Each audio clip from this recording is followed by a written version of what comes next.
reality is we've been hearing from providers all across the country who are participating in ACOs, who are participating in these Model 2s, that that's just not the reality. So when I think about the question about provider friendly, I don't think that's particularly provider friendly. You've dropped your rehospitalization rates, you've lowered your length of stay, and all you have to show for it in many instances are empty beds. When I think about Model 3, however, Model 3 bundles are quite interesting, particularly if you're holding risk, because that gives you the opportunity to share in the upside for excellence in care management.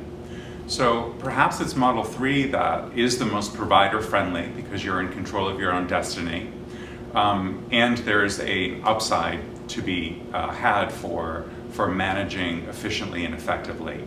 I think it puts you also more so in the driver's seat.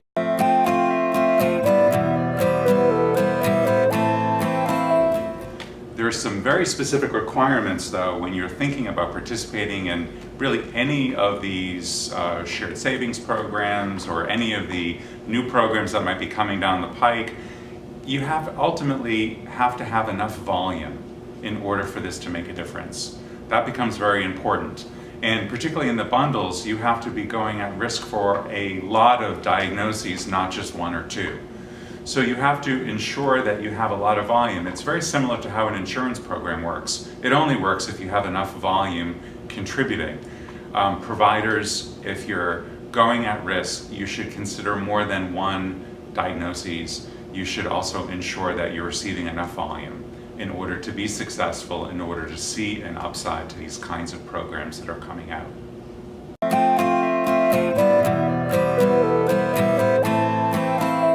They're very much aware of what's happening in our country with healthcare reform, and they are being asked to contribute to it in some meaningful way.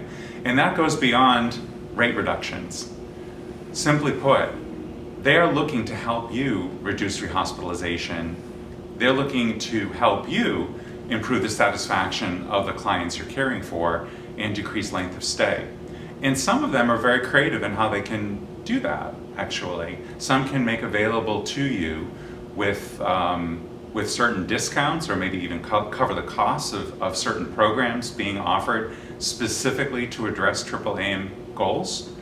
And others are actually staffed with extraordinarily talented people who are willing to help you, to be made available to you, to help with your quality improvement initiatives. So when you're considering perhaps an upcoming account review with one of your vendors, ask them directly to provide some examples of how they could contribute to your rehospitalization reduction or improving your satisfaction. You might be surprised at the answers and how willing they are to contribute meaningfully to the conversation.